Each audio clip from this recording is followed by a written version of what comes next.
నమస్తే నమస్తే నమస్తే. మూడవ స్థలంలోనూ చైతన్య స్వరూపుడు, మూడవ స్థలంలోనూ నువ్వు బుద్ధి స్వరూపుడు, మూడవ స్థలంలోనూ నిద్రా స్వరూపుడు. చైతన్య స్వరూపుడు అంటే తత్వగుణం, బుద్ధి స్వరూపుడు అంటే రజోగుణం. ఎందుకని బుద్ధి కర్మానుసారుడు. తర్వాత ఏమైపోయింది? తమోగుణం, నిద్రాస్వరూపుడు. కాబట్టి త్రిగుణాత్మకమైనటువంటిదే అమ్మ. తెలుసుకోవాలన్నమాట. అమ్మవారిని దర్శించాలి. అమ్మవారిని దర్శించాలంటే 8 చేతులతో వస్తుందా, 18 చేతులతో వస్తుందా కాదు. అది దైవ కార్యం కోసం వచ్చింది. అలా మన కోసం రావక్కల. మన కోసం 8 చేతులు దిగు. మన జీవితం అంతా, మన తెలివితేటలంతా, మన శక్తి అంతా, మన జీవితం అనే చిన్న సమస్యను పరిష్కరించడం కోసమని 18 చేతులతో రావాల్సిన పని ఉంది. అంత అవసరం లేదు. అర్థమైందండి?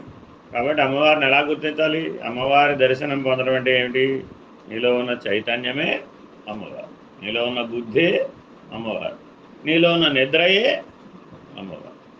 ఆ మూడింటికి సాక్షియే అయ్యేవారు. అయ్యవారు అయ్యవారు అయ్యవారు అంటే శివుడు అంటే ఎవరు? సాక్షి. చైతన్యానికి సాక్షి, బుద్ధికి సాక్షి, నిద్రకు సాక్షి. అయ్యవారు ఎప్పుడు ఎలా ఉంటారు? సాక్షిగా ఉంటారు. అమ్మవారు ఎప్పుడు ఎలా ఉంటారు? నడిపిస్తూ ఉంటారు. ఆవిడ నడవదు, నడిపిస్తూ ఉంటారు. గుర్తుపెట్టుకోవాలండి. ఆవిడే నడుస్తుంది అనుకున్నాము, అది పొరపాటు. వాళ్ళు నడవరు, మనం నడిపిస్తారు. జీవులందరినీ నడిపించేది అమ్మే. ఎలా? చైతన్య రూపంలో, అలాగే బుద్ధి రూపంలో, అలాగే నిద్ర రూపంలో. సరే, తర్వాత రూపం ఇది దేవీ సూక్తం.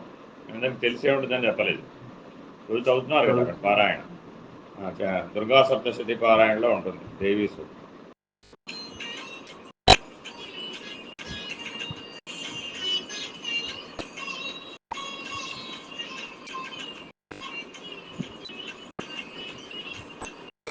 ఇది అసలు అడిగినావిడ వెళ్ళిపోయి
అలా కూడా గుర్తించలేకపోయా.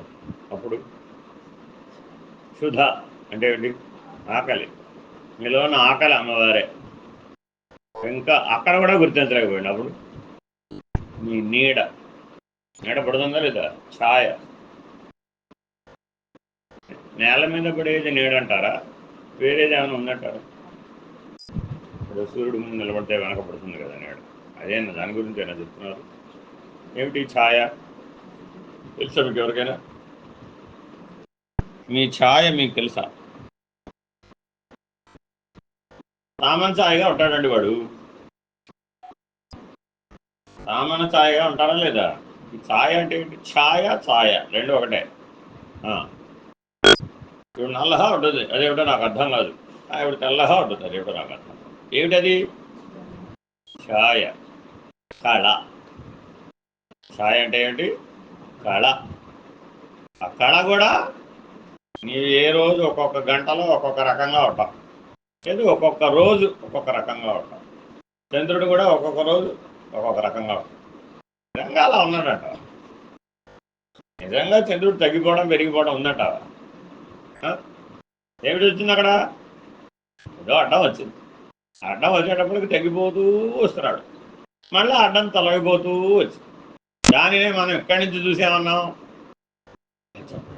భాగ్యం నాకు పౌర్ణమండి బాబు, పూర్ణచంద్రుడు. అమావాస్య అండి అసలు లేడు. పౌర్ణమి చంద్రుడు ఎవరు? అమ్మవారే.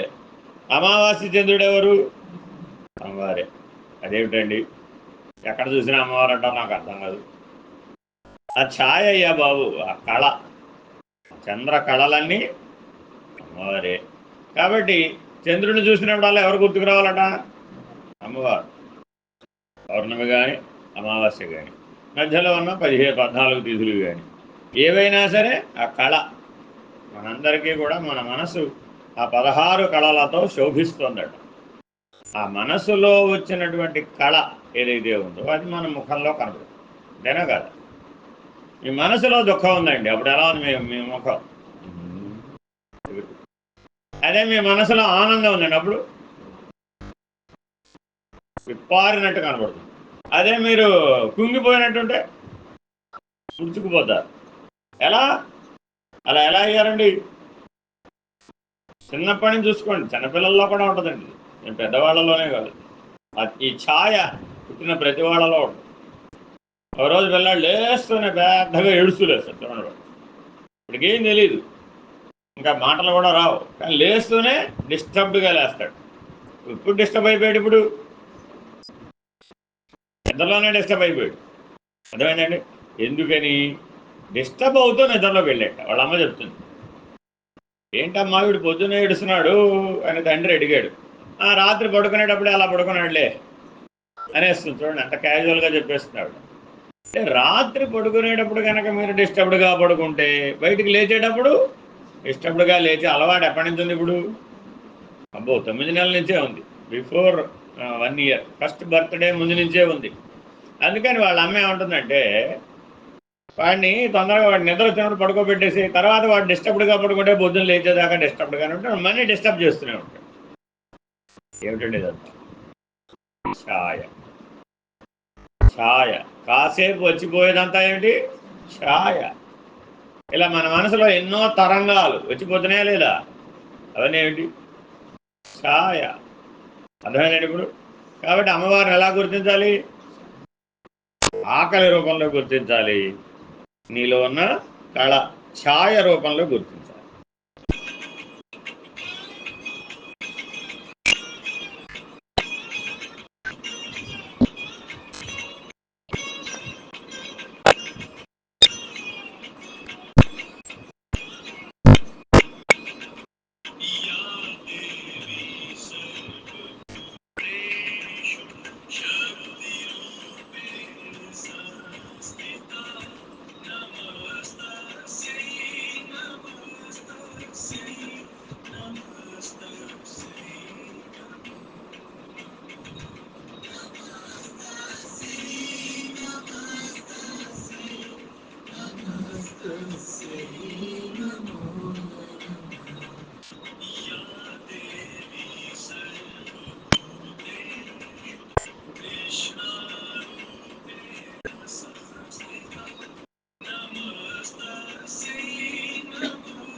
ఇంకేమిటండి అమ్మవారి రూపాలు? శక్తి, తృష్ణ, ఈ రెండు కలిసి పనిచేస్తూ ఉంటాయి. ఎప్పుడు ఇది గుర్తుపెట్టుకోవాలి. మీలో ఉన్నటువంటి శక్తి అంటే బలం. ప్రతి ఒక్కరిలో ఒక బలం ఉందా లేదా? ఇక్కడ ఉన్న వాళ్ళందరిలో సమానమైన బలం ఉందా? లేదు. సమానమైన శక్తి లేనే లేదు. ఉండే అవకాశం ఉంది అసలు ఎప్పటికైనా? 84 లక్షల జీవరాశులన్నింటిలో ఉన్న శక్తి సమానమే. కరెక్టేనా? మరి మనం బాగా మానవుడు వచ్చినప్పటి నుంచి దేనికోసం ట్రై చేస్తున్నాడు? సమానత్వం, సమానత్వం, సమానత్వం. సృష్టి ధర్మంలో అసలు సమానత్వం ఉందే? ఏది లేదే. అవునా కాదా? ఎవరికి వాళ్ళు. దోమకున్న శక్తి చీమకు లేదు, చీమకున్న శక్తి దోమకు లేదు. అవునా కాదా? దోమకు రక్తం ఎక్కడుందో తెలుస్తుంది, చీమకు పంచదార ఎక్కడుందో. అవునా కదా? అదేంటంటే అన్యాయం పాడుగా. రక్తం తాకపోతే దానికి నచ్చదా? పరమేశ్వరుడు అలా పెట్టేటండి దానికి. దానికి ఆ దోమకి ఏదో రక్తం తాగడం అన్న పని తప్ప వేరేది ఏమన్నా పెట్టొచ్చుగా. ఆహారం ప్రపంచంలో చాలా ఉన్నాయి కదా, అవునా కదా? ఎందుకని ఆ ఒక్కటి పెట్టకపోతే నాకు డిస్టర్బెన్స్ లేదు కదా, అవునా కదా? మానవులకు పెద్ద డిస్టర్బెన్స్ ఏమిటి? దోమే. మానవుడు డిస్టర్బ్ అయిపోవడానికి పెద్ద సింహాలు, పులులు, ఏనుగులు అక్కర్లేదండి, దోమ చాలు. సింపుల్ అది. కాబట్టి మనం అత్యంత బలవంతులమా బలహీనులమా? అత్యంత బలవంతులమా బలహీనమా? అత్యంత బలవంతులమా? ఇది దోమతోనే మనకి చుట్టూ దోమలు వాళ్తే తెలుస్తుంది మన సంగతి. ఇంకంటే అర్థమైందండి. కేవలం దోమల వల్ల సంవత్సరానికి భూమండలం మీద 1 మిలియన్ మంది చనిపోతారు. 1 మిలియన్ మనుషులు దోమలు కొట్టడం వల్ల చనిపోతారు. అదేంటండి? అంతే, వాడి శక్తి అంతే ఉంది. కాబట్టి ఇప్పుడు నీలో ఉన్న శక్తి ఎవరు? నీలో ఉన్న ఇమ్యూనిటీ ఎవరు? నీలో ఉన్న రక్షించే శక్తి ఎవరు? నీలో ఉన్న భక్షించే శక్తి ఎవరు? అది కూడా అమ్మవారే. రక్షణ శక్తి, భక్షణ శక్తి రెండు అమ్మవారే రావాలి. ఏమిటండి మీ అమ్మవారికి ఏం పని పడలేదా? ఎందుకు 120 ఏళ్ల పాటు ఈ భూమి మీద ఉందామని వచ్చాను అనుకోండి, 30 ఏళ్ళకే 40 ఏళ్ళకే నన్ను పంపించేయడమేనా? ఎందుకని? పంపించేది కూడా ఆవిడే. ఎక్కడి నుంచి అక్కడికి పంపించింది? ఎక్కడి నుంచి ఎక్కడికి పంపించింది? ఎక్కడి నుంచి ఎక్కడికి పంపించింది? ఒక ఉపాధి నుంచి మరొక ఉపాధికి పంపించింది. పంపించాలంటే శక్తి ఉండాలా వద్దా? ఇక్కడి నుంచి అక్కడికి వెళ్ళాలండి, శక్తి ఉండాలా వద్దా? అసలు లేవాలంటే శక్తి ఉండాలి కదా. కాబట్టి ఈ సృష్టిలో ఏ పనికైనా సరే నిద్రపోవాలంటే శక్తి ఉండాలా వద్దా? కొంతమంది బలహీనంగా ఉంటారండి, చూడండి మీరు కావాల్సి వస్తుంది. వాళ్ళని ఏమైనా తినమన్నారనుకోండి, తినడానికి ఓపిక లేదండి అంటాడు. తినమంటే ఏం చెప్తాడు? తింటే ఓపిక వస్తుందిరా, నాకు తినటానికే ఓపిక. ఇలాంటి బలహీనమైన స్థితిలో కూడా ఉంటారు. మరి ఇప్పుడు వాడిలో ఉన్నటువంటి శక్తి కూడా. కాబట్టి 0 నుంచి 100 వరకు రేటింగ్ ఇవ్వచ్చు మీ శక్తికి, అవునా కదా? మీలో శక్తికి రేటింగ్ ఎక్కడి నుంచి ఎక్కడికి ఇవ్వచ్చు? Graph 0 to 100. మరి నీలోని రక్షణ శక్తి ఆవిడే, భక్షణ శక్తి ఆవిడే, వ్యవహార శక్తి కూడా ఆవిడే. శక్తికి 3 స్థాయిలు ఉన్నాయి. ఒకటేంటి? రక్షణ, వ్యవహారం, భక్షణ.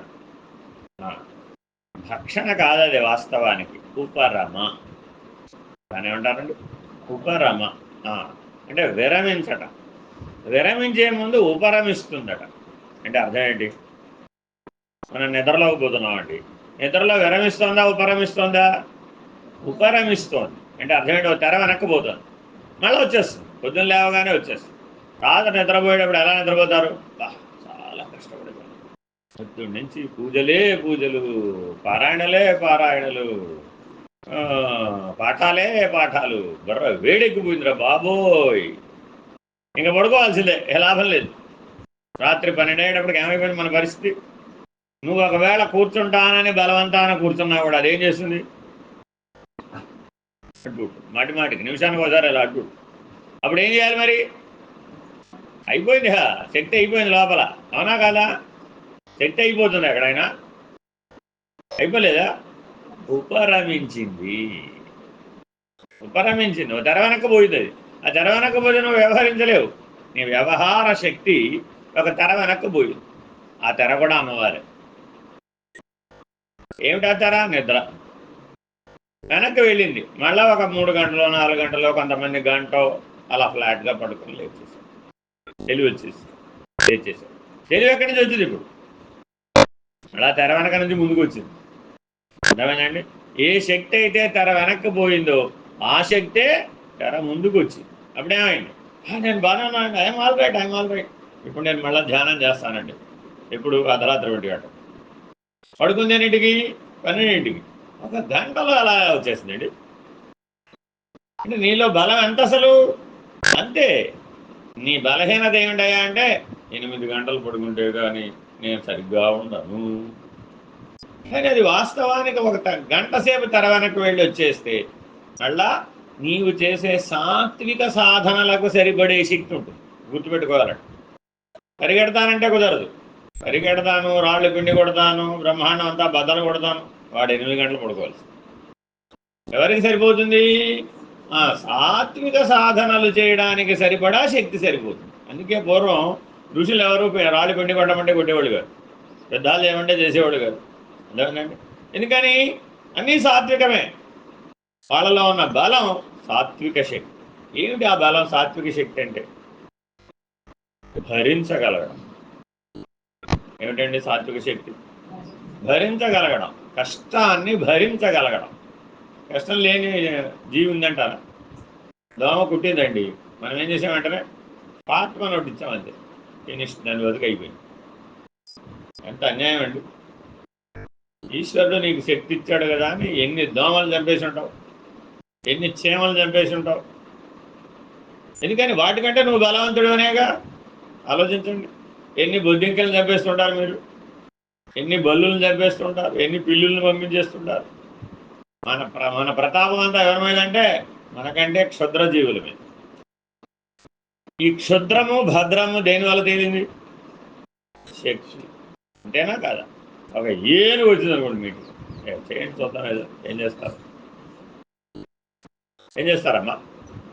అమ్మో మన వల్లగా. శరణాగతి. మనకంటే శక్తివంతమైన జీవులు ఈ సృష్టిలో చాలా ఉన్నాయండి. అర్థమైందండి. మరి ఒక పెద్ద సింహం వచ్చింది, మీరు అమ్మవారిని బాగా ప్రార్థన చేస్తున్నారు కదా, మీరు ఇంటికి వెళ్ళగానే మీ ఇంట్లో అమ్మవారు సింహవాహిని అయి ప్రత్యక్షమైంది. అమ్మవారు కనపడాలి, ఇప్పుడు సింహం కనపడాలి. అమ్మవారు కనపడాలా, సింహం కనపడాలా? వాహనమే ముందు కనపడుతుంది, దేవతలు కనపడరు. ఎందుకని? సాంగం సాయుధం సవాహనం సపరివారం. అప్పుడు వస్తారు దేవత. ఎలా వస్తాడు? ముందు సాంగం, తర్వాత సాయుధం, ఆ తర్వాత వాహనం సవాహనం, తర్వాత సపరివారం. అలా చూడాలట దేవతని. అమ్మవారిని చూడాలంటే అలా చూడాలట. సాంగం ఎలా ఉంది అమ్మవారు, ఆ ముందు క్షేత్రం అంతా బాగుపడుతుందట, అది సాంగం. తగిన వాతావరణం, తగిన క్షేత్రం, తగిన లక్షణాలన్నీ ముందు వచ్చేస్తాయట, అది సాంగం. తర్వాత సాయుధం, అసలే ఆవిడ కుడి చేతిలో త్రిశూలం ఉంటుంది, ఎడం చేతిలో ధనుస్సు ఉంటుంది, ఇంకో చేతిలో శంఖం ఉంటుంది, ఇంకో చేతిలో చక్రం ఉంటుంది, ఇంకో చేతిలో చెరుకు విల్లు ఉంటుంది. ఏదో అదంతా చదివేలేదు, అదంతా వస్తుందట. అదేంటి? సాయుధం. తర్వాత సవాహనం, సింహవాహనం ప్రత్యక్షం అవుతుంది. తర్వాత సపరివారం, ఆవిడ ఒక్కతే రాదట, 64,000 మందితో వస్తుంది. ఇప్పుడు అన్నం ఎంత పెట్టాలి? ఇప్పుడు అన్నం ఎంత పెట్టాలి? అసలే నీకే ఒక ముద్ద వండుకున్నావు, నాకు అర్థం. ఈ ఒక్క ముద్దని 64,000 మందికి ఎలా పెడతావు? అమ్మవారు వస్తే ఎలా వస్తుందంటే మీ జీవితంలోకి ఇలా వస్తుంది. 64 చతుషష్టి కోటి యోగిని గణసేవిత, ఆవిడ పేరు అది. ఆవిడ పరివారం ఎంతండి? చతుషష్టి కోటి యోగిని. అంటే ఎంతమంది రావాలి ఇప్పుడు? 64,000 కాదట, 64 కోట్ల యోగినులు మీ జీవితంలో ప్రవేశిస్తారు. ఎంతమంది కనబడాలి? ముందు వాళ్ళని భరించాలి కదా. ఒక్కడిని భరించడమే మా వల్ల కావడం లేదని నీకు మొరబెట్టుకుంటున్నాం. మనమందరం ఎవరి గురించి మొరబెట్టుకున్నాం? వాడొక్కడు వేశ్వాలో నా జీవితంలో ప్రవేశించాడండి అని ఎవరి గురించో అనుకుంటున్నారు మీరు. అంతేగా వాడి చేత బాధపడుతున్నారు. ఆ బాధ నుంచి విడుదల అవ్వడం కోసం అమ్మవారిని ప్రార్థన చేస్తున్నారు. అమ్మవారు ఏం చేసింది? సరే ఒక్కడితోనైనా నీ గొడవ అయితే నేను వస్తాను, నీకు నేను చూసుకుంటా, ఏం పర్వాలేదు నాన్న అని చెప్పింది. ఎలా చూసుకుంది? 64 కోట్ల మందితో వచ్చింది. జస్ట్ నన్ను భరించరా అన్న, అంతే, నువ్వు ఇంక నువ్వు ఎవరైనా భరిస్తావు. అమ్మవారిని భరించడం కనుక నీకు వస్తే ఈ బ్రహ్మాండంలో ఎవరైనా భరించవచ్చు. ఎందుకని? ఆవిడ కెపాసిటీ అది. మరి 64 కోట్ల మందితో నీ జీవితంలో ప్రవేశిస్తే నీకు భరించే శక్తి పెరగాల తరగాల? పెరగాల తరగాల? ఇది ఒక్కసారి 50 మందిని ఎవరింటికి రమ్మంటారో 10 రోజుల పాటు చెప్తే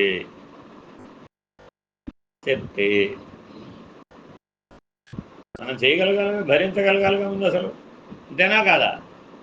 నా వల్ల కాదు స్వామి, నేను ఇద్దరికే వండలేకపోతున్నాను, నేను 50 మందికి అక్కడ ఉంటాను. మరి ఇప్పుడు ఎంతమందికి వండాలి?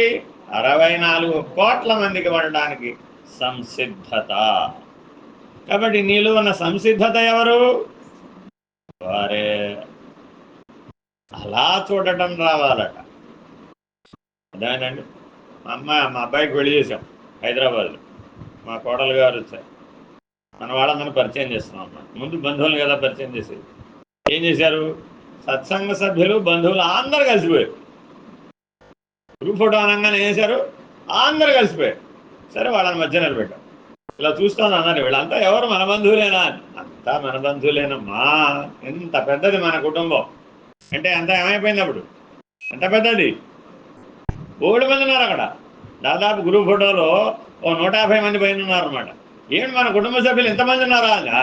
అందరూ మన కుటుంబ సభ్యులే. ఎందుకని? అమ్మ కదా. ఎవరినైనా సరే ఆదరిస్తుందా అమ్మ? పొమ్మటుందా, నిరాకరిస్తుందా? అమ్మ పద్ధతే ఆదరణ. ఆ ఆదరించగలిగే శక్తి అమ్మవారు. గుర్తుపెట్టుకోండి. ఎవరినైనా ఆదరించవచ్చు, వాడిని వాడి పద్ధతిగా ఆదరిస్తుంది. అమ్మ గొప్పతనం ఏమిటంటే ఎవరిని వాడి పద్ధతిగా ఆదరిస్తుంది. అయ్య పద్ధతి అది కాదు. అందరినీ తన పద్ధతిగా ఆదరిస్తాడు అయ్య. అమ్మ ఏం చేస్తుంది? వాడి పద్ధతిగా ఆచరిస్తుంది. ఎలాగో చెప్పండి చూద్దాం. ఒక పిల్లవాడికి వెన్న పోసి ఇష్టం, ఒక పిల్లవాడికి నెయ్యి ఇష్టం. ఏం చేస్తుంది? ఒక పిల్లవాడికి పెరుగు ఇష్టం, ఒక పిల్లవాడికి పెరుగు మీద మేగడ ఇష్టం. నలుగురు పిల్లలు ఆవిడికి. చూడండి, అన్నీ ఒకటే వస్తువు, వేరేనా? ఆ పెరుగులోంచే అది వచ్చింది, అదే దాంట్లోంచే అది వచ్చింది. కానీ వీడేమంటాడు? నాకు అది వద్దు, నాకు ఇదే కావాలంట. అది ఇది ఒకటేరా అంటాడు తండ్రి. తల్లి ఏం చేస్తుంది? వాడికి తెలియదులేదు, చిన్న పిల్లవాడు కదా. తండ్రికి తెలియదు వాడు చిన్న పిల్లవాడని. తెలీదా? తల్లికి తెలుసు. ఎలాగా? వీడికి ఇంకా బుర్రా బుద్ధి రాలేదు, వివేకం ఇంకా రాలేదు. కాబట్టి వివేకం కోసం ప్రయత్నం చేసేవాడెవడు? తండ్రి. జ్ఞానానికి ప్రయత్నం చేసేవాడెవడు? తండ్రి. అసలు వాడిని లేవనివాడి ముందు, లేస్తే కదా ముందు. మంచంలో పడుకునేవాడిని పరిగెట్టించాలంటే అప్పుడే అవుతుందంటారా? వస్తాడులే వాడు, నేను నిదానంగా పంపిస్తాను మీ దగ్గరకు. ఏమంటుంది తల్లి? వాడి ముందు అన్నం తినేవండి. సరే ఆయన వేసుకు తినరా, పెరుగు తిని. నీకేం కావాలి? పెరుగు కావాలి అంతేనా? వేసుకో. నీకేం కావాలరా? నాకు పైన మేగడే కావాలి, వేసుకో. నీకేం కావాలరా? వెన్న పోసుకు వేసుకో. నీకేం కావాలరా? నీకు కావాలి, వేసుకో. తినేసాడు. ఇప్పుడు వెళ్ళండి రా మీ నాయన దగ్గరికి. నేనే చెప్తాడు. శక్తి వచ్చిన తర్వాత జ్ఞానం. అసలు శక్తే లేకపోతే. కాబట్టి ఆ ఆదరణలో నీకు శక్తి కలుగుతుంది. గొప్ప రహస్యం అది. అందుకని అమ్మవారు ఎవరయ్యా అంటే శక్తి రూపేణ సంస్థిత. ఇంకేమిటి? ఛాయ. ఏమేమి చూసాం ఇప్పటికి? చైతన్యం చూసాం, బుద్ధి చూసాం, నిద్రను చూసాం, తర్వాత ఆకలిని చూసాం, తర్వాత కళ ఛాయను చూసాం, 5 రూపాయలు అయిపోయినాయి. తర్వాత శక్తి రూపేణ, ఆ తర్వాత ఏంటది? తృష్ణ. Very very important. తృష్ణ. వీడికి పెరుగు తినాలనే అనిపించింది, వాడికేమో ఎగడే తినాలనిపించింది, వాడికేమో వెన్నయ్య తినాలనిపించింది, వాడికేమో కోరిక. తృష్ణ అంటే ఆశ, కోరిక, వాంఛ. ఆశ, కోరిక, వాంఛ. ఆశ సత్వగుణం, కోరిక రజోగుణం, వాంఛ తమోగుణం. ఆశ సత్వగుణం. మీ అందరికీ పూజ చేయాలని వాళ్ళందరూ దగ్గరికి వెళ్ళి పూజ చేస్తారు, దగ్గరికి వెళ్ళి పూజ చేస్తున్నారు, దగ్గరికి వెళ్ళి పూజ చేస్తున్నారు. ఎవరైనా దగ్గరికి వెళ్ళి పూజ చేస్తుంటే మీకేమనిపిస్తుంది? అది నేను కూడా చేస్తే బాగు. హారతి నేను కూడా ఇస్తే బాగు. మాలలు వేయటం నేను కూడా ఇస్తే బాగు. అన్నా కదా, ఎవరో చేస్తూ ఉంటారండి, నేను కూడా చేస్తే బాగు. అలా అనుకోవడాన్ని ఏమంటారు? ఆశ. అర్థమైందండి? ఏ పని అయినా సరే ఇంకోటి ఎవడో చేసాడండి, ఆ శక్తి నీకు కూడా ఉందనిపించింది, అప్పుడు ఏమని చేయాలనిపిస్తుంది? నాకు కూడా చేయాలనిపిస్తుంది. ఆ చేయాలనిపించడం ఇచ్ఛ ఏదైతే ఉందో దానికి ఆశ అని వేదాంతం అంటుంది. ఇచ్ఛనే ఆశ అంటుంది వేదాంతం. ఏది కరెక్ట్? ఇచ్చ అనేది కరెక్టా, ఆశ అనేది కరెక్టా? ఇచ్చ అనేది కరెక్టా, ఆశ అనేది కరెక్టా? ఇచ్చ అనేది కరెక్టా, ఆశ అనేది కరెక్టా? ఇచ్చ అనేది కరెక్టా, ఆశ అనేది కరెక్టా? మోక్షం పొందాలని ఇచ్చ ఉండాలంటారా, మోక్షం పొందాలని ఆశించాలంటారా? ఏ ఆశ అక్కర్లేదా? ఆహా, అలాగా. ఇచ్చ సూక్ష్మ రూపం, ఆశ స్థూల రూపం. లోపలే, ఇంకా బయటికి రాలేదు. ఇచ్చ అనేది ఏమిటి? సూక్ష్మ రూపం. ఆశ అనేది స్థూల రూపం. ఆశ సూక్ష్మ రూపం, కోరిక స్థూల రూపం. ఆశ సూక్ష్మ రూపం, కోరిక స్థూల రూపం. ఏం చేసావు? వెళ్ళేసావు, అడిగేసావు. ఆ రోజు వాళ్ళేనండి, నేను కూడా కూర్చుంటానండి, నేను కూడా చేస్తానండి, నేను కూడా చేస్తానండి. అడిగావా లేదా? అప్పుడు ఆయన ఏం చేయాలి? అడిగేసాడుగా, ఏ పర్మిషన్ ఇచ్చేసేయి, చూద్దాం ఎలా చేస్తాడు.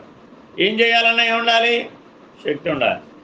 కోరిక తీర్చుకోవాలన్నా శక్తి ఉండాలి, కోరిక ఫలించాలన్నా శక్తి ఉండాలి, ప్రయత్నం చేయాలన్నా శక్తి ఉండాలి, దేనికైనా శక్తి ఉండాలి. శక్తి లేకపోతే అసలే 116 అంతస్తులు బిల్డింగ్ కడితేనే అమ్మవారు వస్తారు, లేకపోతే రారు. అసలే మీ అందరూ మీ ఇంటికి అమ్మవారిని పిలుస్తున్నారు కదా, ఎన్ని అంతస్తుల బిల్డింగ్ ఉండాలి? 116 అంతస్తుల బిల్డింగ్ ఉంటేనే అమ్మవారు వస్తారు, లేకపోతే రారు. ఇప్పుడు మనకి ఎంత ఉంది? ఎన్ని అంతస్తుల బిల్డింగ్ ఉంది? 7 అంతస్తులు ఎక్కడ ఉంది? మాకైతే ఒక అంతస్తే ఉంది. 7 అంతస్తులుందా, ఒక అంతస్తుందా? 7 అంతస్తులుందా, ఒక అంతస్తుందా? మొదటి రూపం ఏమిటి? చైతన్యం. 116 ఏం కర్మ, 1116 వేసుకోవచ్చు. నువ్వు చైతన్య రూపంలో ఉంటే, చైతన్యమే నేనుగా ఉంటే అమ్మవారిని పిలవడం కష్టమా? ఏం కష్టం లేదండి. ఎందుకండి? చైతన్యం 1116. ఎవరికైనా తాంబూలంలో 1116 పెట్టించామండి, ఎంత ఇచ్చినట్టు తెలుసా మీకు? ఎవరికైనా ఒక 1116 పెట్టించారండి తాంబూలంలో, ఎంత ఇచ్చినట్టు? అనంతం. ఆ దక్షిణకి అనంతం అని పేరు. ప్రతి దక్షిణకి పేర్లు పెట్టామండి మనం. నక్షత్రం అంటే ఎంత? నక్షత్రం అంటే 25.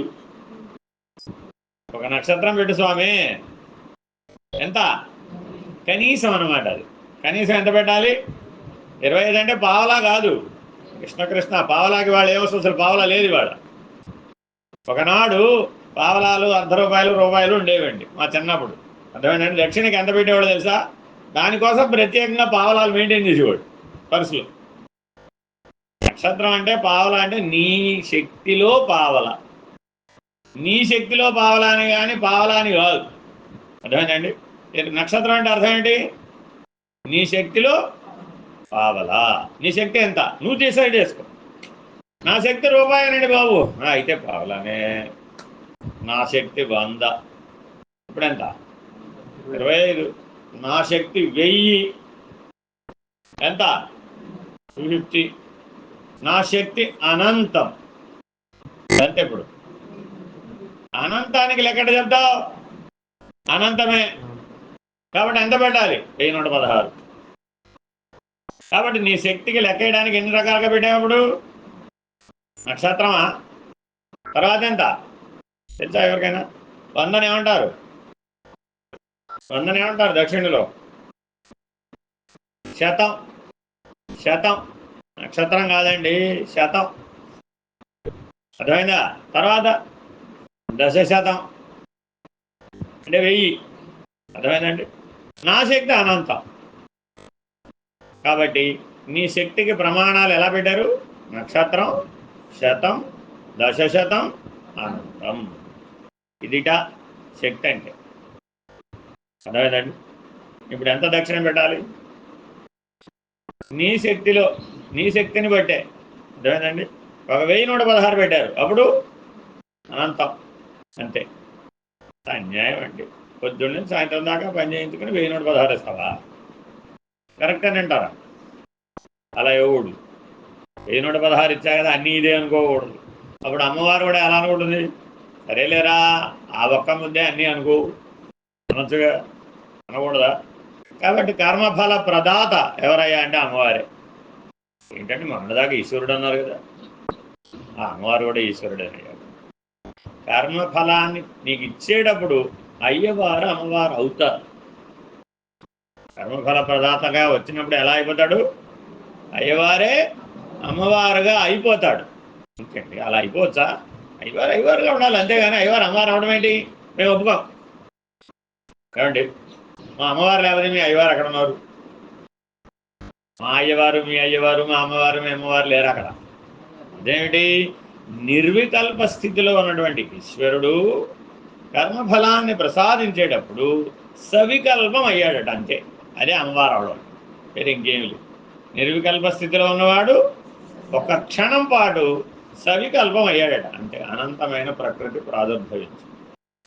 ఎప్పుడు నిర్వికల్పంలో ఉంటే అయ్యవారే, అసలు అమ్మవారే లేదు, ఆయన లోపలికి వెళ్ళిపోయి. ఆయన లోపలికి వెళ్ళిపోవడం అంటే ఆయన హృదయంలోకి చేరి. మనం కూడా అమ్మవారిని ఆరాధన చేసి చేసి చేసి చేసి ఏమవ్వాలి, అమ్మవారి హృదయంలోకి వెళ్ళకూడదు, అయ్యవారి హృదయంలోకి చేరాలి. అయ్యవారి హృదయంలోకి చేరాలంటే అమ్మవారి పాదములు పట్టాలి. అమ్మవారి పాదం పెట్టిన వాడికి తృష్ణా నాశనం జరుగుతుంది. ఏం జరుగుతుందండి, శక్తి ఎంత పెరుగుతుందయ్యా అంటే ఆశ, కోరిక, వాంఛ లేకుండా పోతుంది. అమ్మవారి యందు శరణాగతి కలిగిన వాడికి ఫలితం ఏమిటయ్యా అంటే తృష్ణానాశనం జరుగుతుంది. కాబట్టి అమ్మకు శరణు శరణు అనాలా వద్దా? అంటే ఏమిటి జరుగుతుంది, తృష్ణానాశనం. మానవుడికి ఆశయే ఇహపర దుఃఖం. ఇహంలో దుఃఖానికైనా కారణం ఆశయే, పరంలో దుఃఖానికైనా కారణం ఆశయే. మోక్షం లభించలేదని ఏడ్చేవాళ్ళు లేరంటారా? లడ్డూ లభించలేదని ఏడ్చేవాళ్ళు లేడంటారు. దీనికి ఏడుపే దానికి ఏడుపే, అవునా కదా? ఏడవాలా వద్దా? ఇంతకి ఏడవాలా వద్దా? లోపల ఏడవాలా బయట ఏడవాలి? కొంతమంది లోపల ఏడుస్తారు, కొంతమంది బయట ఏడుస్తారు. లోపల ఏడవాలా బయట ఏడవాలా? లోపల ఏడవాలా బయట ఏడవాలా? ఏమండి, అప్పటికి 40 రోజుల నుంచి కొంతమంది ఏడుస్తున్నారు. లోపల ఏడవాలా బయట ఏడవాలా?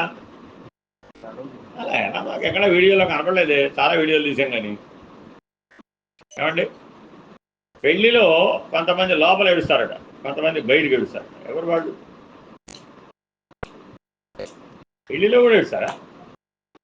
చూడండి, పెళ్లిలో కొంతమంది లోపలికి ఏడుస్తారండి, కొంతమంది బయటికి ఏడుస్తారట. ఎప్పుడో చెప్పండి, ఎప్పుడో చెప్పండి. వధూవరులను ఆశీర్వదించేటప్పుడు. అలా ఎలా మాకు ఎప్పుడు కనపడలేదే? ఈ వెళ్ళిన వాళ్ళందరూ ఏడుస్తూ వాడిని ఆశీర్వదిస్తాడట. ఎందుకని? ఆల్రెడీ వాడు సంసార సముద్రంలో మునిగిపోయినాడు కాబట్టి, ఆ బంధం అనుభూతమైంది కాబట్టి వాడికి. గృహస్థాశ్రమ ధర్మంలో ఉన్న బంధం అంతా అహంకార మమకార రూపాలలో బాగా అనుభూతమై లోపల ఏడుస్తున్నట్టు వీడు. బయటికి మాత్రం వీడియోలో పడితే బాగోదు కదా, అందుకని నవ్వుతూ వేస్తుంది. అర్థమైందండి? వీళ్ళు ఏం చేస్తున్నారు, లోపల ఏడుస్తున్నారు. వధూవరులు ఏమనుకుంటున్నారు, వధూవరులు ఏమనుకుంటున్నారు, ఎక్కడన్నా వధూవరులు ఏడవమని చూసారా? ఏ వీడియోలో లేదు కదా, మనం కూడా ఏడవలేదు కదా. వాళ్ళు తర్వాత ఏడుస్తారు. అర్థమైందండి? వాళ్ళు ఇప్పుడు ఏడుస్తారు తర్వాత, అంటే అప్పుడు మరి బంధం అనుభూతం అవ్వలేదు, ఇంకా పెళ్లిపీటల మీదే ఉన్నారు కాబట్టి అప్పుడే బంధం అనుభూతం కాలేదు. కాబట్టి బంధం అనుభూతం అనర్చుకోవడం కూడా నీ తృష్ణలో భాగమే. ఎందుకని? బంధం అనే నిర్ణయం అనుభూతి లేకుండా అసలు మోక్షం కోసం ప్రయత్నిస్తావా? అమ్మవారి దయ అయ్యవారి దయ ఏమిటయ్యా? బంధరాహిత్యం. అసలు బంధమే లేదని నిరూపించాలి. బంధం అనేది అనుభూతమైన వాడికి నిరూపించవచ్చా? అసలు బంధం అంటేనే తెలియని వాడికి నిరూపించవచ్చా? 3 నెలల పిల్లవాడి దగ్గరికి వెళ్ళి నీకు మోక్షం ఇస్తాను రా అంటే వస్తాడంటావా? వాడికి ఏం కావాలి? వాళ్ళ అమ్ముంటే చాలు, వాడికి ఇంకేం అక్కర్లా ప్రపంచం. మనకి మనకి మనకి తృష్ణ 0 నుంచి 100 రేటింగ్లో ఎంతైనా ఉండవచ్చు. శక్తి ఎలా అయితే 0 నుంచి 100 రేటింగ్లో ఉండవచ్చు, మన తృష్ణ కూడా 0 నుంచి 100 రేటింగ్లో ఉండవచ్చు. ఎవరినైనా ఓ పెద్ద కోరిక కోరాలండి, ఏం కోరిక కోరవచ్చు? నిజంగానే అమ్మవారు అయ్యవారు కనపడ్డారు అనుకున్నాను. పెద్ద కోరిక కోరతారా, చిన్న కోరిక కోరతారా? అదేనండి, కాశీ విశ్వేశ్వరుడు కనపడితే కాఫీ పొడి అడిగాడట. కా కలిసిందే అంటే కాశీ విశ్వేశ్వరుడు కనపడితే కాఫీ పొడి అడగడం అది వేస్ట్ కదా.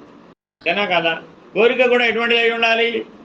ఆ ఇచ్చేవాడికి తగినది అయి ఉండాలి. అంతేనా కదా? ముక్తం మోక్షం అడుగుంటే ఇవి ఆ విశ్వేశ్వరుడు కనపడ్డప్పుడు. అర్థమైందండి? కాఫీ పొడి, టీ పొడి అప్పుడు అర్జెంట్గా అవసరం కాఫీ పొడి, మరి ఏం చేస్తాడు? కాబట్టి ఇప్పుడు బంధ కారణం ఏమైంది? కాఫీ. పొద్దున్నే లేవగానే బెడ్ కాఫీ. నన్ను మీరు బాగా చెడగొడుతున్నారు మేడం. ఆల్రెడీ ఈ 50 మంది కలిసి 40 రోజుల్లో ఏం చేశారయ్యా అంటే, నా పని నేను చేసుకోనివ్వకుండా బాగా చెడగొట్టారు. అంతే. ఒక స్టేట్మెంట్ ఇచ్చారు గమనించిన వాళ్ళు. ఏమని? వీళ్ళందరూ కలిసి మిమ్మల్ని బాగా చెడగొట్టారు, మీ పని మిమ్మల్ని చేసుకొని. అంతకుముందు కనీసం మీ పని అయినా మీరు చేసుకునేవారు, పక్కవాడికి చేసినా చేయకపోయారు. ఇప్పుడు మీ పని కూడా మీరు చేసుకోకుండా చెడిపోయారు. రేటింగ్, ప్రోగ్రెస్ రిపోర్ట్ ఎవరిస్తారు మనకి? ప్రకృతి. చుట్టూ ఉన్నటువంటి ప్రకృతి ఇస్తున్నాయి కదా, ఎప్పటికప్పుడు రేటింగ్ ఇస్తూ ఉంటుందండి. బాగా చెడిపోయావు ఈ 40 రోజుల్లో. ఎవరు చెప్తారు? మీరందరూ ఇంటికి వెళ్తారు కదా, వెళ్ళిన తర్వాత ఇంట్లో వాళ్ళు చూస్తారు, వాళ్ళు ఇస్తారు మీకు రేటింగ్. ఎలా ఇచ్చారండి? ఎలా ఇచ్చారు? శక్తి. ఎప్పుడు గుర్తుపెట్టుకోండి, ప్రోగ్రెస్ రిపోర్ట్ ఇవ్వాలంటే ఎగ్జామినర్ అయి ఉండాలా వద్దా? ఆ దృష్టి ఉండాలా వద్దా? పరీక్షించే శక్తి ఉండాలా వద్దా? Very very important. కాబట్టి మానవ జీవితం అంతా పోవాలన్న, ఆఖరికి మరణించాలండి, దానికి కూడా ఏం కావాలి? శక్తి కావాలి. శక్తి లేనిదే జనన మరణాలు కూడా లేవు. కాబట్టి అమ్మవారు ఏ రూపంలో ఉంది? శక్తి రూపంలో ఉంది. ఆశ, కోరిక, వాంఛ, ఈ 3 రూపాల్లో ఉంది. ఇప్పటికి 7:50 అయింది. చూద్దాం ఎప్పటికవుతుంది ఈ పాట.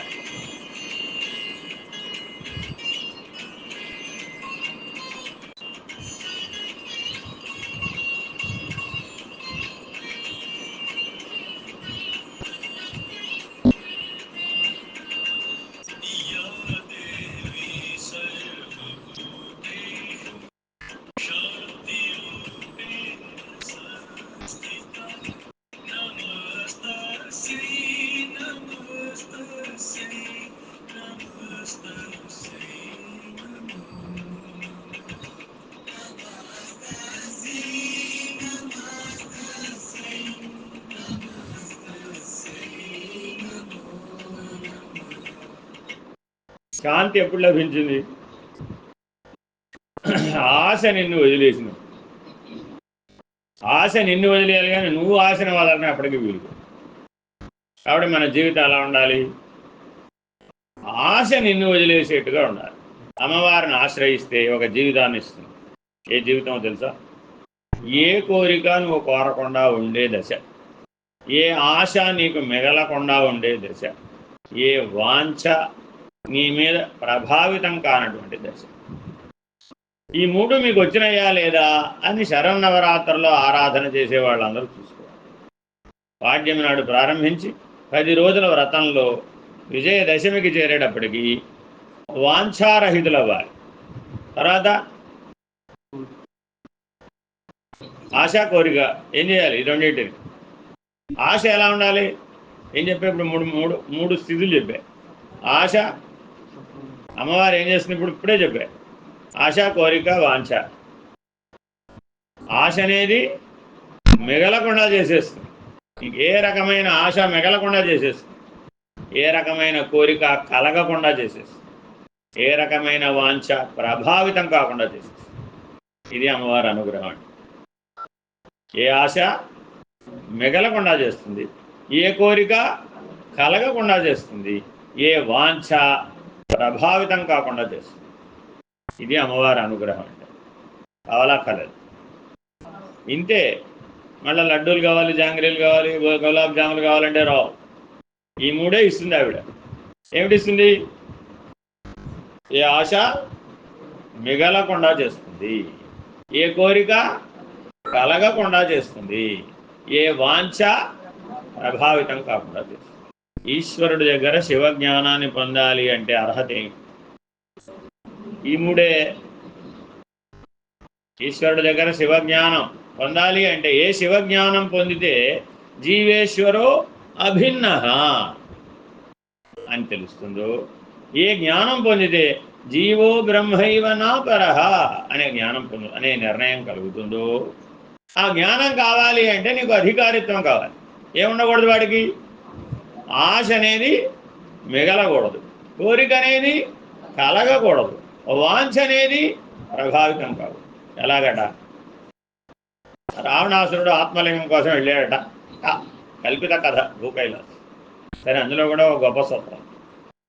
వెళ్ళినవాడు ఏం కోరాడు? అదేంటండి మళ్ళీ ఏదో చెప్పుకొచ్చాను, దాని కథ మళ్ళీ వేరే చెప్పు. కథ మీద కథ చెప్పడంలో మనవాళ్లే నెంబర్ వన్. అంటే అర్థం ఏమిటా? ఆసురీ లక్షణాలు మనలో ఉన్నప్పుడు వాంఛలు బలంగా ఉంటాయి. ఆసురీ లక్షణాలు బలంగా ఉంటే వాంఛలు బలంగా ఉంటాయి. అదే మానవ లక్షణాలు బలంగా ఉన్నాయి అప్పుడు కోరికలు బలంగా ఉంటాయి. ఏమిటండి మనకు వచ్చే కోరికలు? ఇలా స్ట్రైట్గా కూర్చోలేకపోతున్నాను స్వామి, స్ట్రైట్గా కూర్చునేట్టు చూడు కాస్త, అది కూడా కోరికే. ఇప్పటి నుంచో ట్రై చేస్తున్నాను, మహాబంధం రావడం లేదండి బాబు. ఎప్పుడు వస్తుంది? అదే ఆటోమేటిక్గా పడాలయ్యా. ఆటోమేటిక్గా ఎలా పడుతుందండి? మీరు నేర్చుకే పుడు, అది నన్ను చూసి నేర్చుకోవాలి. అది చూసి నేర్చుకున్నా ఎంత ప్రయత్నం చేసినా రావడం లేదు. కోరికేనా కాదా? కూడా కోరికే. ఈశ్వరుడి దృష్టిలో అన్నీ కోరికేనండి. కాబట్టి ఈశ్వరుడి దగ్గర ఏమి ఉండకూడదు? అయ్యవారి దగ్గర వెళ్ళేప్పటికి ఏముండకూడదు? ఆశ, కోరిక, వాంఛ. ఈ మూడు ఉంటే you are rejected, your application is rejected. అంతే, కుదరదు అక్కడ. కాబట్టి అమ్మవారిని బాగా ఆరాధన చేసి ఏం పొందాలి? ఏం పొందాలి? ఆశ మిగలకుండా చేసుకోవాలి, కోరిక కలగకుండా చేసుకోవాలి, వాంఛ ప్రభావితం కాకుండా చేసుకుంటే ఆ స్థితి పేరు శాంతి. ఆ స్థితి పేరు ఏమిటండి? శాంతి. ఏమంటే జీవితం ఎలా సాగుతుంది, ఎలా ఉన్నారు అంట, ఏమంటారు మీరు? ప్రశాంతం. ఎప్పుడు ప్రశాంతంగా ఉంది? ఈ మూడు ఉంటే. ఆశ ఆశ మిగలలేదు. అన్నిసార్లు చెప్పిన బుర్ర బుద్ధి. ఆశ మిగలకూడదు, కోరిక కలగకూడదు, వాంఛ ప్రభావితం. ఈ మూడు మాటలు జీవితంలో గుర్తుపెట్టు, చాలు జ్ఞానం వస్తుంది. ఈ మూడే మీకు అడ్డం, వేరే ఇంకేమీ లేదు. కనీసం నిద్ర అయినా పోనివచ్చు కదా వాళ్ళని. రాత్రే ఉపదేశం చేశాను, అందుకే నేను పడుకున్నాను. నేను పడుకుంటే కదా మీరంతా పడుకునేది. నేనే లేచి కూర్చున్నాను అనుకుంటా, అమ్మ మేస్టార్ లేచి కూర్చున్నాను, పిల్లలు కూడా లేచి కూర్చున్నాను. అందుకని మేస్టార్ని పడుకోబెడితే కానీ పిల్లలు పడుకోరని అమ్మవారు వచ్చారు కదా, వారు ఏమన్నారు? ముందు నువ్వు పడుకో ఫస్ట్, అప్పుడు వాళ్ళంతా పడుకుంటారు. కానీ నేను పడుకున్నా వాడెవరు పడుకోరు. ఎందుకని? ఆశ మిగలకూడదు. ఇంకా నిద్రపోతే బాగుండు ఆశ, ఇంకా అనుభవిస్తే బాగుండు ఆశ, ఇదైతే నన్ను వదిలేస్తే బాగుండు అది కూడా ఏమిటి? ఆశే. కాబట్టి ఆశని మిగలకుండా వదిలేయాలి. సరే, అక్కడ దాకా తెలిస్తే చాలు, అంతకంటే ఎక్కువ.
నమస్తస్యై నమస్తస్యై నమస్తస్యై నమో నమః నమస్తస్యై నమస్తస్యై నమస్తస్యై నమో నమః या देवी सर्वभूतेषु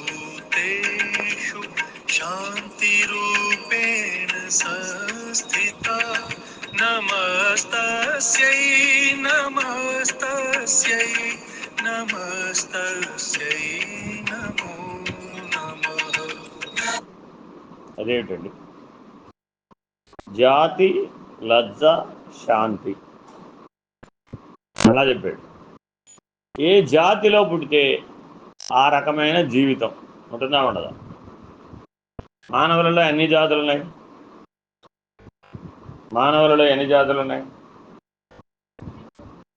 ఎన్ని జాతులు ఉన్నాయి?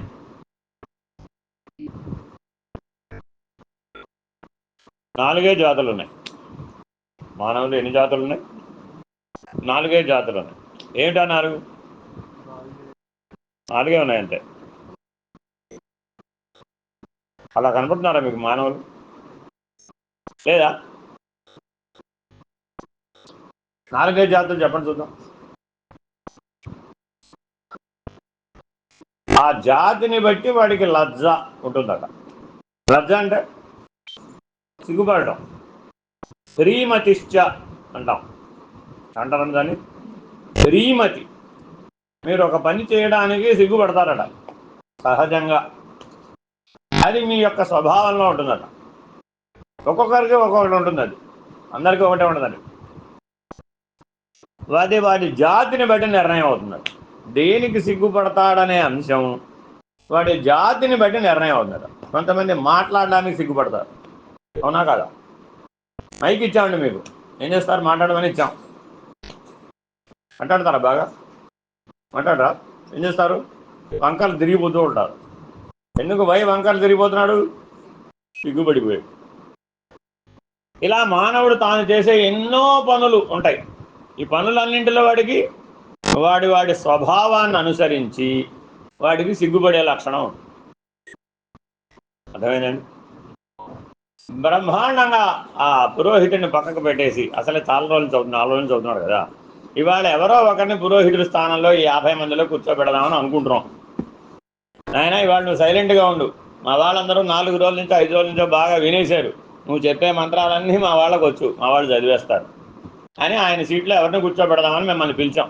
కాసేపట్లో, ఒక గంటలో ఏం చేస్తారు? ఏం చేస్తారు? ఏం చేస్తారు? సిగ్గుపడిపోతారు. 3 వంకర్లు తిరిగిపోతారు. నా వల్ల కాదు, నా వల్ల కాదు, నా వల్ల కాదు. కాబట్టి హ్రీమతిశ్చ వెరీ వెరీ ఇంపార్టెంట్. అసలు సిగ్గుపడన హ్రీమతి అనేటటువంటి లక్షణం లేనటువంటి వాళ్ళు అమ్మవారు అయ్యేవారు. సర్వసమర్థులు. ఎందుకని వాళ్ళకి అటువంటి వంకరలు తిరిగిపోయే లక్షణం లేదు? వాళ్ళు సర్వసమర్థులు, ఏదైనా చేయగలరు. ఏదైనా చేయగలిగిన వాడికి ఈ జాతి లక్షణం, దాని లక్షణమైనటువంటి సిగ్గుపడే లక్షణం, ఆ రెండు లేవు. పరమేశ్వరుడు దిగంబరుడు కదా, కొద్దిగానైనా సిగ్గుపడొద్దు ఆయన. ఏమండి? అసలు సిగ్గులేని వాడు ఎవరైనా అంటే మా పరమేశ్వరుడే. ఎందుకని? దిగంబరుడు. స్థూల ధర్మంలో స్వీకరించారు ఒక స్కూల్ వారు, అలా ఉన్నారు. కొంతమంది సూక్ష్మ ధర్మంలో స్వీకరించారు, అలా ఉన్నారు. ఒకరు కారణ ధర్మంలో స్వీకరించారు, వారు అలా ఉన్నారు. అర్థమైందండి? ఒకరు మహాకారణమే ఈశ్వరుడుగా భావించారు, అప్పుడేమైంది? కాబట్టి ఈశ్వరుణ్ణి 4 జాతుల వాళ్ళు ఆశ్రయిస్తున్నారు. మానవులందరూ ఏ జాతి వారండి? ఇప్పుడు 4 జాతులు. ఒకరెవరు? స్థూలమే సత్యం అనుకునే జాతి. వీళ్ళలో కూడా హ్రీమతిశ్చ ఉందా లేదా? ఆ హ్రీమతిశ్చ వాళ్ళలో ఒకలాగా ఉంది. సూక్ష్మమే ప్రధానం అనుకునే జాతి ఒకటి ఉందట. వాళ్ళెవరో అలా వాళ్ళు కూడా ఏమయ్యారు? వాళ్ళలో కూడా హ్రీమతిశ్చ ఉంది. కారణధర్మం మాత్రమే సత్యం అనుకునేవారు ఉన్నారు. వారిలో కూడా రీమతిశ్చ ఉంది. మహాకారణం నేను ఏమైపోయింది, జాతి ఎగిరిపోయింది, రీమతి కూడా ఎగిరిపోయింది. ఎప్పుడు మోక్షం వస్తుందండి మనకి? ఎప్పుడు మోక్షం వస్తుంది? ఇంటికి వెళ్ళేటప్పుడు 1 కేజీ మోక్షం మీరు అందరూ పట్టుకెళ్ళాలా వద్దా? 1 కేజీ సరిపోతుందా? 100 కిలోలు కావాలా? అంటే మోక్షాన్ని తూచగలమా? తూచలే. కాబట్టి అది స్థూల ధర్మం కాదు. పోని ఎన్ని నవ్వులతో పట్టుకెళ్తారు మీరు మోక్షాన్ని? నవ్వటం ఏమిటి? ఆనందం కదా. ఆనందం స్థూలమా సూక్ష్మమా? సూక్ష్మం. ఎంత ఆనందంతో పట్టుకెళ్ళాలి మోక్షాన్ని? ఎంత ఆనందంతో పట్టుకెళ్ళాలి మోక్షాన్ని? పరిమితి. అసలు ఆనందం అంటే మోక్షం ఎలా వస్తుంది? కానీ సూక్ష్మమే పరిమితిగా కలిగిన వాళ్ళు ఏం చేశారు? మోక్షాన్ని ఆనందంగానే భావించారు. మోక్షాన్ని ఆనందంగానే భావించారు. స్థూలంలో ఉన్న వాళ్ళు ఏమనుకున్నారు? రాత్రే 2 కిలోల మోక్షం తెచ్చి దాని మీద పెట్టే తీసుకోక. అందరికీ రేపు వెళ్ళేటప్పుడు ప్రసాదాలు ఇస్తాం కదా, ఏదో వగైరాలు. ఓ బ్యాగ్ ఇస్తాం, ఓ ప్రసాదం ఇస్తాం, ఒక మేళ్ళ వేసుకోవడానికి శాలువా ఇస్తాం, అలాగే ఒక రవికల గుడ్డ ఇస్తాం, పంచమాంగళ్యాలు ఇస్తాం, ఇట్లా ఏవేవో ఇస్తాం. ఇచ్చినవన్నీ పట్టుకెళ్తారా లేదా? ఏం తెచ్చారని అడిగారు మీ ఇంట్లో వాళ్ళు, ఏం చెప్తారు? అదిగో ఆ బ్యాగ్ నిండా మోక్షమే ఉంది, పట్టుకో. కరెక్టేనా కాదా? కాదా? పుస్తకాలు అన్నీ కలిపితే అంత బరువు అవుతుందా అవుదా? ఓ 10 కిలోల బరువు అయింది. కాబట్టి మోక్షం ఎంత బరువుగా ఉంటుంది? ఓ 10 కిలోలు అంత బరువు ఉంటుంది అంతే. ఆ బ్యాగ్ మోస్తే 10 కిలోలేగా, అంతకుమించి వేరే ఉంది. వచ్చేటప్పుడు కూడా మీరు అందరూ పూజా ద్రవ్యాలు ఈశ్వరుని తెచ్చుకున్నారా లేదా? ఆవిడ చెప్పింది అసలే ఓ బ్యాగ్ అంతా అదే అయిందండి బాబోయ్. కాబట్టి వచ్చేటప్పుడు ప్రయత్నం ఎంత బరువుతో వచ్చారు? ఓ 10 కిలోల బరువుతో వచ్చావు. కాబట్టి వెళ్ళేటప్పుడు మోక్షం కూడా ఎంత పట్టుకెళ్ళాలి? ఓ 10 కిలోల బరువుతో పట్టుకెళ్ళి. ఇదేమిటి? స్థూలధర్మం. ఆనందంతో వచ్చారండి. ఆనందమే మోక్షం. వేరెవరు? సూక్ష్మధర్మం. ఇంటి దగ్గర నుంచి వెళ్ళేటప్పుడు అస్సలు ఏమాత్రం అశాంతితో వెళ్ళానండి. నిద్ర కూడా లేని స్థితిలో వెళ్ళాను అక్కడికి. అక్కడికి వెళ్ళిన దగ్గర నుంచి హాయిగా పడుకున్నాను, ప్రశాంతంగా పడుకున్నాను. ఏ గొడవ లేదు అసలు. మమ్మల్ని డిస్టర్బ్ చేసేవాళ్ళు. మా గొడవ ఏదో మాది, మా నిద్ర ఏదో మాది, ప్రశాంతంగా ఉంది, హాయిగా. ఈ ప్రశాంతత ఏ లక్షణం? కారణ శరీర లక్షణం. అదేదండి, గాఢమైన నిద్ర, గాఢమైన ప్రశాంతత, ఇదే లక్షణం కారణ శరీర లక్షణం. మోక్షం ఎలా ఉంటుంది? ప్రశాంతతే మోక్షం అండి బాబు. అర్థమైందా? కావా ఇవేవి? అవసరం కాదా ఇవేవి? అవసరమే. కానీ అదే మోక్షం అందామా? ఏమండి, అదే మోక్షం అందామా? ఈ ఎఫెక్ట్ ఇక్కడ ఉన్న 40 రోజుల ఎఫెక్ట్ ఇంటికి వెళ్ళిన తర్వాత ఒక 40 రోజులు ఉంటుందంటారా? ఒక 40 రోజులు పనిచేసే అవకాశం ఉంటుందంటారా? ఏమండి, ఈ 40 రోజుల ఎఫెక్ట్ ఇంటికి వెళ్ళిన తర్వాత మరో 40 రోజులు ఉండే అవకాశం ఉంటుందంటారా? అవకాశం ఉంటుందంటారా? 0 కొట్టేస్తే 4 రోజుల్లో ఖర్చు అయిపోయే అవకాశం ఉందంటారా? ఏమో అక్కడ పరిస్థితులను బట్టి ఉంటుంది స్వామి. ఇప్పుడు ఏం చెప్తాం? ఇంటికి వెళ్ళిన తర్వాత వాళ్ళు ఏ రకంగా మీకు 70mm డోల్బీ సౌండ్లో మీ చిత్రాన్ని చూపిస్తారో మీకు తెలియదు కదా. దాన్ని బట్టి కదా మిమ్మల్ని ఎలా రిసీవ్ చేసుకుంటారో అన్న దాన్ని బట్టి ఉంటుంది. అర్థమైందండి? ఇంటికి వెళ్ళేటప్పటికి అదేమిటి, మీరు ఎక్కడ దిగుతారు కదా, రైల్వే స్టేషన్లోనో బస్ స్టాండ్లో దిగారు అనుకోండి, మేళ తాళాలతో, మంగళ వాయిద్యాలతో, పూర్ణ కుంభంతో, ఒక ఏనుగుతో మిమ్మల్ని మోక్ష సామ్రాజ్యాన్ని అధివసించారు అనేటటువంటి లక్షణంతో మిమ్మల్ని గుర్తించి ఇంటికి ఆహ్వానించారనుకోండి. అనుకోండి కాసేపు, భావదారిద్ర్యం ఎందుకు? ఇలా అనుకోండి కాసేపు. లేకపోతే మోక్ష సామ్రాజ్యాన్ని అధివసించిన వాడికి అవన్నీ ఆ లక్షణ, ఆ గౌరవం అంతా ఎవరికి? ఒక సద్గురువు మీ ఇంటికి వస్తున్నాడు అనుకోండి, ఎలా పిలుస్తారు? మేళతాళాలతో, పూర్ణ కుంభంతో, సాధ్యమైనంత గౌరవంగా, వీలైతే ఏనుగో పల్లకియో ఎక్కించి, లేదో కారు ఎక్కించి. నవీన కాలంలో పల్లకి ఏంటంటే కారు, ఎక్కించి మీ ఇంటికి తీసుకెళ్ళి జాగ్రత్తగా ఓ దగ్గర కూర్చోబెట్టి షోడశోపచారాలు చేసి వారి ఆశీర్వచనం తీసుకుని ఓ నాకు మోక్షం వచ్చిందని భావిస్తాం. అంతేనా కదా? అలాగే కాసేపు మిమ్మల్ని రిసీవ్ చేసుకున్నారని అనుకుందాం. అనుకోవచ్చా లేదా? అంత స్థాయి ఊహ కలగాలి అంటే కలగాలి అంటే కలలో అయినా సాధ్యమేనా అనిపిస్తుందే? కలలో అయినా సాధ్యమేనా అనిపిస్తుందా? ఎప్పుడు సాధ్యం? మహాకారణ స్థితిలో ఉంటే. మహాకారణ స్థితిలో ఉంటే సమిష్టి మీద ప్రభావితం అవుతాడు.